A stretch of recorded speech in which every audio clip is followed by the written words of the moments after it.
Prayer is an interesting thing, isn't it? Because it requires really that you believe in God, doesn't it? At some level. And if you look at the earth today, for the most part, there's not a lot of real belief in God in it, is there? Even the people who are very religious don't seem to really understand God or God's nature or God's character very well. And they even will consider things like one moment praying and the next moment picking up a gun and shooting somebody. You know, that's how much disconnect there is between sort of a relationship with God or a belief in God and then how it's affected me emotionally, personally, in terms of what I might then do. And so a lot of that gets back to a few major problems that that on earth in particular that we generally have with God.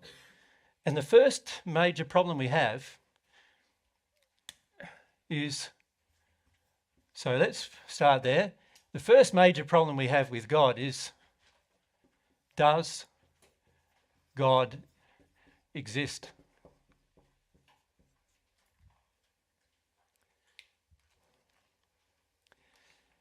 Can you see that that is a big problem if we're talking about, so divine truth is all about talking about the benefits of a relationship with God. And yet if we're already coming at the subject of God as I don't even know really, in my heart, I don't really know whether God exists or not, then that's going to make developing a relationship with God very difficult, as you can imagine, isn't it? Because there's no faith there telling me, in my own heart, telling me that God exists. And how do I gain that faith if I don't have any? Like, if God's offering God's love to every human, and I don't have any faith in God existing, or and many of us don't even have faith in love existing, if you think about it either, it's going to be very, very difficult to develop that relationship, isn't it? So the question as to whether God exists, now I can say to you, God does exist. I know God exists because I have a relationship with God, and I can feel God's feelings, and God tells me things. That doesn't really help you either, does it? Because how do you know I'm having that? You don't really know one way or the other, do you? You might see it in terms of a person's behavior, but then there's people in the world who say they have a relationship with God and they go murdering people. So, like, what's real and what isn't here with regard to the subject of God? So, with regard to God's existence, how do I determine whether God actually exists on an intellectual basis firstly? So how would I do that? How would I establish the reality of God's existence on an intellectual basis? How do you establish the existence of anything on an intellectual basis? What do you need to do? Right? So those, leave your hands up, and we come one down here and up the back there. Pierre, come forward. Sorry, fifth row down. You make research. Right. So the first thing you do when you don't know about anything, and you start with I want to know if it's real or not, is you might do some research. So that's a practical thing.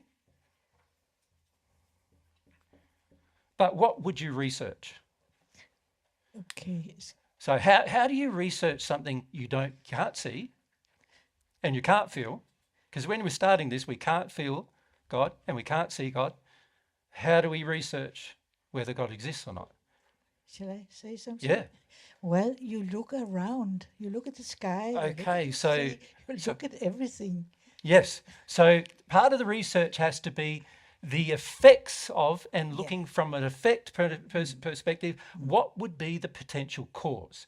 So when it comes to research about God, this is if we're approaching it intellectually, right, not emotionally.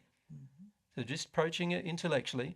Part of the research about whether God exists or not would be, let's see whether there is, I look at the world around me and let's see whether in the world there is evidence. So I'm looking for evidence, aren't I? Proof, you could say. Yeah. So the first question I need to ask myself is, what is the proof or the seeming proof? Because I don't know its cause yet, but what's the seeming proof that there's intelligence that's beyond human intelligence existing in the world that we perceive? Things happen. Things happen that you didn't know it could happen. Now we're talking about feelings though. Yeah. And see, I want to start this process off firstly with my intellect. Why do you think I want to start it off with my intellect first? But, well, Like if you're like you mentioned, you're not convinced in God's existence, it's going to be very hard to engage a feeling-based process when you're not convinced. See, for you, you are convinced, right? I am convinced. Yeah, of course. very much. So you're talking about emotions already, and I'm going, No, but the average, also something happened, I was in a car, Yep. and it would have been a crash, but somehow suddenly I was there. yeah, but And I there's don't plenty know of other people who are in a car and there could have been a crash and they had a crash. Yeah, but it didn't come to a crash. Yeah, but they had one. Yeah, So but for me it was different. so does God only work for you and not for them? No, but there's obviously some recognition of wanting to continue in my. You can tell yourself that you believe in God because of certain things happening to you. But if you're really honest with yourself, you've got to ask yourself, well, why aren't those things happening for other people? Because so an example is people say they prayed and all of a sudden somebody got well. So that was evidence to them of God's existence. And I'm going, but what about all the people who prayed and they got sicker and died? What's the evidence for those people? They have it. Well, they don't have the evidence. If we move the microphone on, go straight back to. So yeah, this is something that I've struggled with, and because you can pile evidence, but You can try to sort of pile logical evidence, but in reality your logic is flawed Correct. and affected by your emotions. Correct. So I can look at as much mathematics as I want to. For example, even if there's a limit to how much we understand, but if I have an emotional block to accepting that evidence, I won't believe it. That's right. Or if you have an emotional acceptance to accepting things that are not evidence, you Yeah. accept them as well. Yeah. So that's a problem, isn't it? If we really want to be honest with ourselves, and of course, I'm saying to you that relationship with God is all about honesty, all about truth. Obviously, it requires that I'm honest with myself. And if I'm honest with myself, I can't then claim that because I was saved from a certain problem and I thought by God, why wasn't my next door neighbour saved from the same problem if they believed in God? So it makes no logical sense to then say, oh, God only likes me and doesn't like you. God only did it because I wanted something from God and the other person didn't. But if God cared for all of her children, wouldn't she want to make all of her children's lives as happy as possible? Isn't that what you want for your children? So if you want that for your children, surely if God's better than you in terms of expression of love, then God would want that for all of her children. So it doesn't make any sense that if I say, oh, I prayed to God and I got a result, but my next door neighbor prayed to God and he didn't get a result, that it means anything. We need to look deeper than that, don't we? To find out whether there's evidence or not. Because the logic behind that kind of reasoning is flawed. To say God saved me, but God didn't save my neighbor, right? There's a flawed logic in there somewhere. In terms of I accept God's existence because God saved me from something, but what about my neighbor? God didn't save them, and so does that mean there's no evidence for them that God exists? You see, so we've got to be more honest in our application of truth with regard to our acceptance of a belief in God, rather than just going, just because I had these experiences, it means that God certainly exists, right? Sorry, a microphone there, sorry. Yeah. I don't have strong belief in God, Yep. if any, but when I do look at flowers and animals and I see the design of it and the beauty of it, I do feel like there's an intention behind it. Okay, so some of the evidence, we are saying really what you're saying, and this is very, very true, and this helped me a lot in the first century to work out whether God existed or not, was that some of the evidence is physical evidence, isn't it? Yeah. And when I say physical evidence, you look at the complexity of design in the things around us that we call nature, they are far more complex than what humans have even worked out for the most part. We don't know. There's so much we don't know, and yet we're intelligent beings, and we know for a fact that we're the most intelligent beings on earth because we're the ones who reason and create things. We know that for a fact, and yet there's a whole heap of things that we don't know. And yet it's plain that things like even insects and animals and birds and plants, they all know them, and yet we can't work out how they know. So that indicates that inside of those things, they're pregnant with designs that require intelligence. So this is a very important fact that we can look at from a logical perspective with our mind, and we can say the fact that there's so much design intelligence in everything around us that is natural would tend to indicate that such design had a designer, such design had a creator. Because if you look at what humans have created, if you sit down and do no planning and no work and no effort, can you build a house then? Doesn't it require you putting in some effort, energy, design, engineering in order to build a house? Now, if that's what it takes to build a house, and then a house is a very simple object, how hard is it to build an insect that's alive? Like, no human's ever done it, right? Ever. And that's an insect. Or even if a single-celled creature, no humans ever created one. They think they have, but they didn't have life, right? Life came about through some unknown process that they don't understand. So why is that? So there's got to be, that's evidence, isn't it? That a design requires some intelligence beyond beyond our intelligence, way beyond our intelligence. Yeah. Yep. So just next to. Yep. Hello. I believe that is quite proved with natural selection, isn't it? Sorry, I think it's proved with natural selection, isn't it? How Well, insects are. natural selection can only explain a few things. It doesn't explain where life came from. It doesn't the fundamental building block of almost everything we see around us is it has life, and then for some reason it dies. And That's yet, correct, yes. yep, and yet we don't know why. And But often, it has, if you call it a proof, it has a proof of the complex design at least, that's right. but not the source.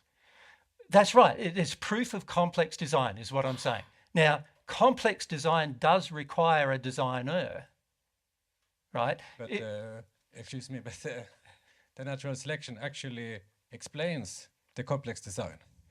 No, it doesn't, because I know they think it does, but if you look at it honestly, it actually doesn't. Because if you examine the world around us, and you just leave everything as it is, what generally happens to it is it decays.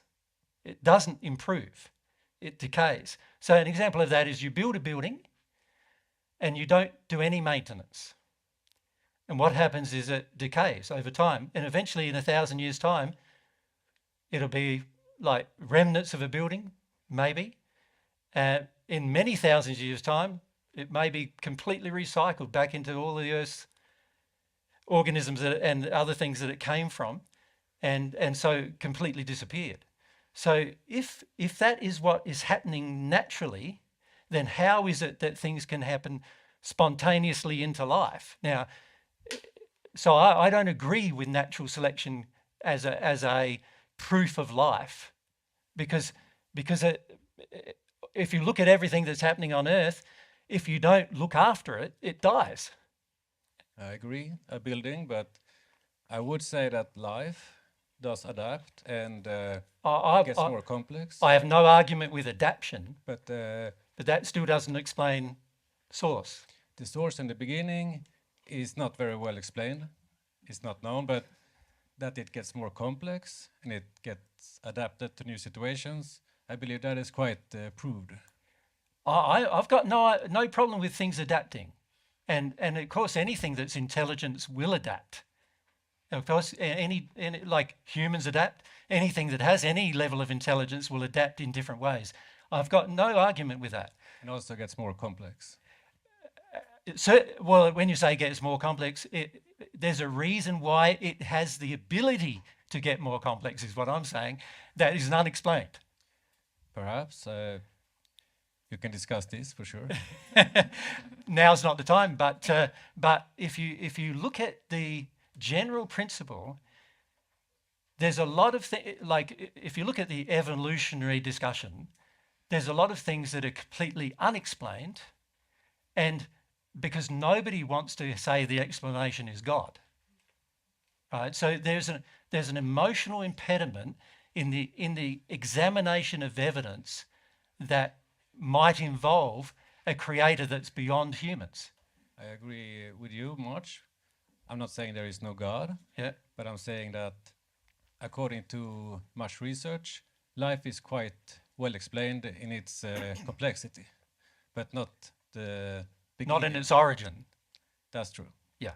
And this is what I'm talking about, because I'm talking about we're researching evidence of God's existence as the origin. If there is such a thing as God, he would be the origin. Then there's also what I would classify as all the laws that govern the universe, which are also unexplained by humans. They know they exist, but they don't know how they got to exist, those laws. So that's also an issue. So we've got the physical things that govern our life that we can examine, but we've also got the laws. What you would call, well, what are often called natural laws. There's no explanation for why they exist and are so consistent and so able to be measured and mathematically defined. There's no explanation as to how that came about, right? They know that it did come about because we're living it. You know, the very fact that you can use a mobile phone is proof that there's a whole heap of laws governing the building of a piece of equipment. And they even understand to a degree what laws they have to engage in order to do it, but they don't understand why the law exists in the first place. Nobody considers these things generally. They just accept it. They go, well, you could say science, there's a lot of faith in science, right? Because we accept a whole heap of things as working, and as long as we work in harmony with the laws, we'll be able to get things done. So Mary and I got here on an aeroplane. Obviously a couple of 100 years ago, that wouldn't have been possible, right? But that's because somebody thought there's some laws that govern flight. And if I can discover what they are, and if I can actually work out how to utilize those laws in a practical sense, then I can fly. Now, how did those laws come about is the real question.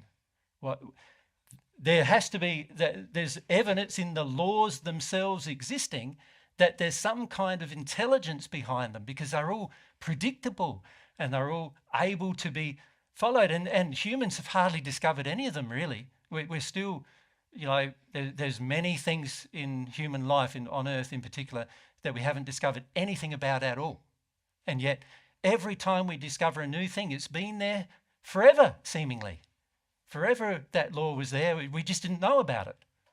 And when we engage the law, now it works. So laws are evidence that there's some intelligence behind them. There's something governing them. If we come to Ziki, across